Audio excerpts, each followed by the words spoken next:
Hi there, and thank you for joining me for today's live reading of The Husband by Naomi Valkyrie, and this is presented by Itsy Bitsy Book Bits. 3 years earlier. Chapter 1. Dorian. Most people come to Hawaii for vacation, but not me. I came here to kill a man. The twilight air is still as I wait for my target to exit the side entrance of the building. Every evening, like clockwork, he leaves to walk his wife's yappy little dog. After several weeks of surveillance, I'm more than ready to get this job over with and get back to Abriel. We've been married for 9 years and I've never missed her birthday. I don't intend to start now. She'd understand. Growing up in this life, she knows how jobs go, but it's the principle. The side door opens and my target steps into sight, nearly tripping over the chihuahua weaving in and out of his legs, tangling him up in the leash. Gets the dog sorted out, he turns my direction to head down the sidewalk. Lining up the shot, I squeeze on the trigger. You can account for a lot of things when you plan a hit, but the human factor is always a wild card.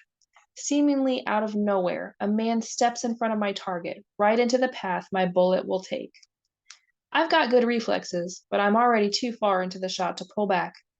The only thing for me to do is shift my weapon and hope for minimal damage. Yes, I'm a killer, but I only kill those who deserve it. I can't have the death of an innocent on my hands. The unexpected man falls, and I fire a second shot to get my target before he realizes what's happening. The dog runs around his owner's body. So much for stealth.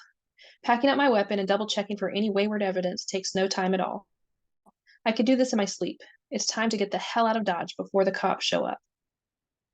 Chapter 2. Augustine. Staring at the wall in my hospital, the doctor's words echo through my brain. You were shot. Lucky it missed anything vital.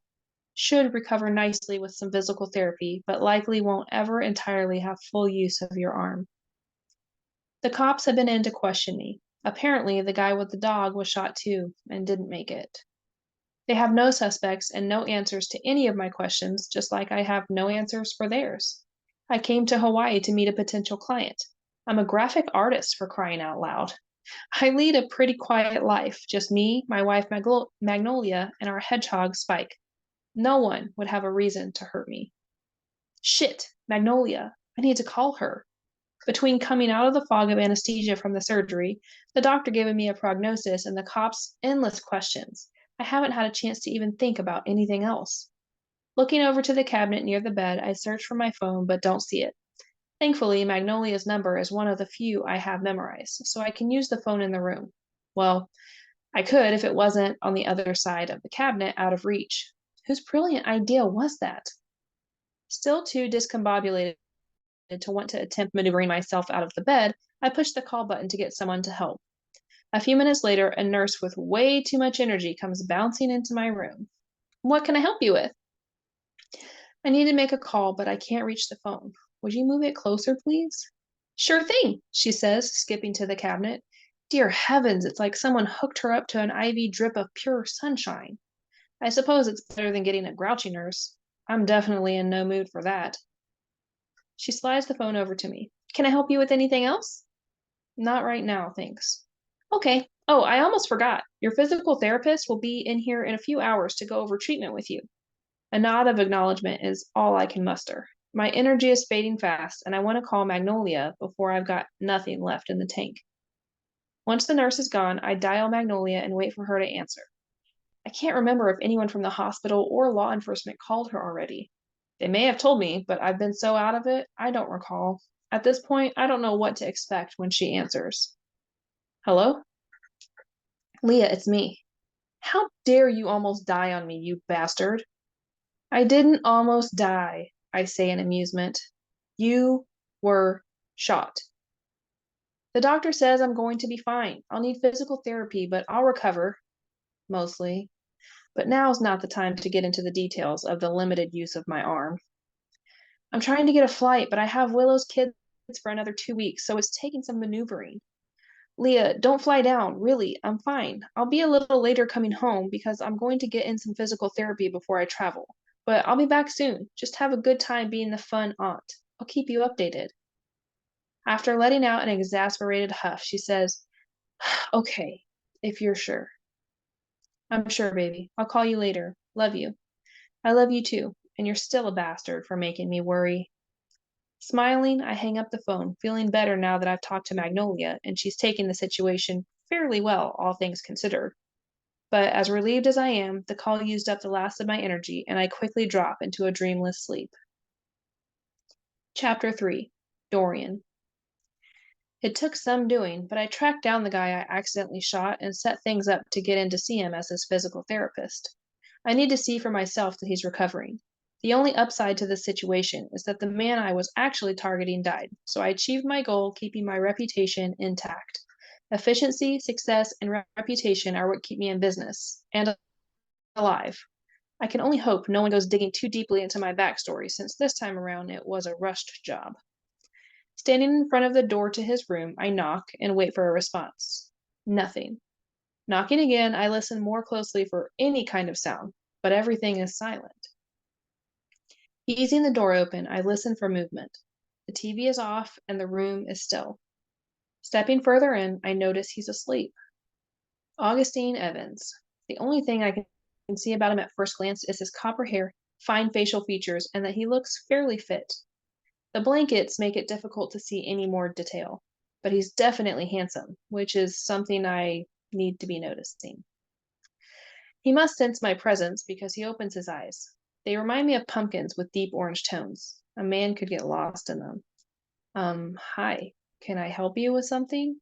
He asks, drawing me out of my trance. I'm David, I say, giving him my alias. I'm your physical therapist while you're here in Hawaii. Augustine, but I'm sure you already knew that. Pull up a chair and tell me all the ways you're going to torture me. I can think of a lot of things I'd like to do to him, none of it torture of the painful kind, unless he's into that sort of thing. God, I need to cut this out and focus. Not only am I coming off of a job, I'm married. I'm bisexual, but haven't felt attraction to a man in years. Why now? What is it about Augustine that's tripped that trigger? We spend the next hour talking and going over his temporary treatment plan. He's easy to talk to, and it's difficult to keep thoughts of attraction at bay. I've been traveling a lot lately, and I miss Aubrielle. That's all it is. I just need to wrap this up and go back home to her. Chapter 4. Augustine. I've been out of the hospital a few days, and today is the first day that David is coming to the apartment for a physical therapy appointment. Glancing around the space, I check for any random pieces of clothing I might have left laying around. With my shoulder and arm out of commission, I've been lax on tidying up. The cruise line I'd come to Hawaii to talk business with is putting me up in an apartment, and I'm grateful for it. I don't think recovery in a hotel would be as comfortable, although the room service and cleaning service would be nice. I've been eating takeout in order to not have to wash dishes. It doesn't work out well when you've only got one working arm. Lifting my shirt a little, I take a sniff to make sure I don't stink. Bathing has been a challenge, just like everything else, but somehow I've managed to keep myself clean and presentable. Why am I even worried about any of this? David is a physical therapist. He's probably used to seeing people when they aren't at their best. I don't have time to analyze it because a knock sounds. After taking one last look at myself in the small mirror by the entrance, I open the door. David pulls his sunglasses down to look me in the eye. May I come in? His eyes are a similar color to mine, only a shade lighter with flecks of yellow. Augustine, may I come in? He asks again when I haven't responded to the first inquiry. Nodding my head, I step back out of the doorway, hoping he doesn't say anything about me staring. Yes, you can set your stuff in the living room. David walks in and sets his bag of equipment down, then looks at me. How have you been managing so far? I have painful times and less painful times. The pain meds help, but I don't like the idea of being on them long term. Something flashes through David's eyes, but it's gone before I can decipher it. Well, let's get to work, shall we? He asks, turning away to dig around in his bag. Let the torture begin. Let's call it a day, David says. Sighing in relief, I relax into the couch. Even the simple exercises he has me doing wear me out. I'm lucky I didn't lose my arm entirely, but the recovery road is going to be long and painful. Would you give me a bottle of water out of the refrigerator, please? I don't think I can move just yet. Sure thing, David says as he zips up the equipment bag. Leaving the living room, he heads to the kitchen. I hear the refrigerator open, then he says, Augustine, what have you been living on? There's no food in here. Takeout, mostly. It's challenging to cook with one hand when you're not used to it. Haven't quite adapted yet. Not to mention the trickiness of doing dishes. The refrigerator door closes and David walks back to me, handing me the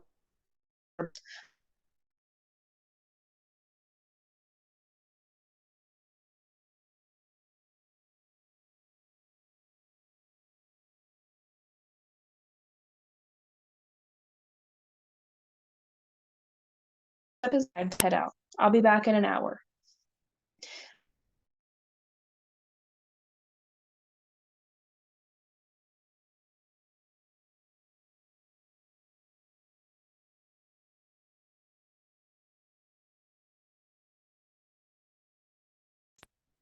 I don't know what I was thinking when I offered to cook Augustine lunch. That's a lie. It's guilt. It's been guilt ridden. I've been guilt ridden since I fired that shot. Didn't lose an ounce of sleep over the original target, child molesting bastard. But Augustine, yeah, I've lost a ton of sleep over him. Not all of it is directly from guilt. Some of it is bedroom fantasy, which feeds the guilt. It's a vicious cycle. I really need to leave the man alone, but I can't. So here I am pretending to be a physical therapist so I can keep an eye on him. It's a good thing I've played this part before and have some actual knowledge of the subject. Making my trip to the grocery store as quick as possible, I pick up some fresh veggies for a salad, some chicken and asparagus. At the last second, I snag a bottle of Pinot Gris, then head for the checkout before I can second guess myself. After paying for everything, I get it loaded into the car and head back toward Augustine's place. It's just lunch. I'm making it for him because he needs to eat nutrient rich food to help his recovery. No other reason. Well, outside of the guilt. Lies. More lies. But I let myself believe them because nothing can come from this stupid attraction to him. Nothing. Ever. Lost in thought, the drive to Augustine's goes by quickly, and before I know it, I'm standing in front of his door again. He opens the door so quickly after my knock that I wonder if he was watching me through the window. Wishful fantasy, I suppose. Augustine waves me in, and I get to the kitchen to wash the veggies and get the oven preheated. You really didn't have to go to all this trouble. What do I owe you for the food? It's no trouble at all, and it's my treat. Now take a seat and tell me how things are going outside of recovering from your injury. While I cook, he fills me in on how he became to be in Hawaii. Somehow, he still managed to land the cruise line as a client, even with being shot, which is good, or I'd feel even more guilty for costing him the job. When the food is ready, I plate it and set one in front of him, then pour a little wine into a glass, setting it beside the plate. I know you can't have a lot of alcohol with the meds you're on, but a little splash shouldn't hurt. I watch as he takes a bite of the food and try not to react when he lets out an obscene moan. Oh my God, that's amazing. So much better than what I've been eating. We eat, having a light conversation in between bites. Augustine actually smiles and laughs a little, which makes me feel good. Things can't be easy for him right now, and it's important for him to keep in good spirits. When we're done, Augustine hands me his plate. As I take it from him, our fingers brush, causing me to still. Our eyes lock, and for a second, I think maybe he's feeling the attraction. But he turns away and finishes the last swallow of his wine. Thank you for lunch. I truly appreciate you taking the time. You're welcome. It should be fairly easy to reheat the leftovers, so you'll have some decent food for another couple of meals. Augustine nods, and there's an awkward silence. Clearing my throat, I turn to the sink. I'll just wash these, and then I'll be out of your hair.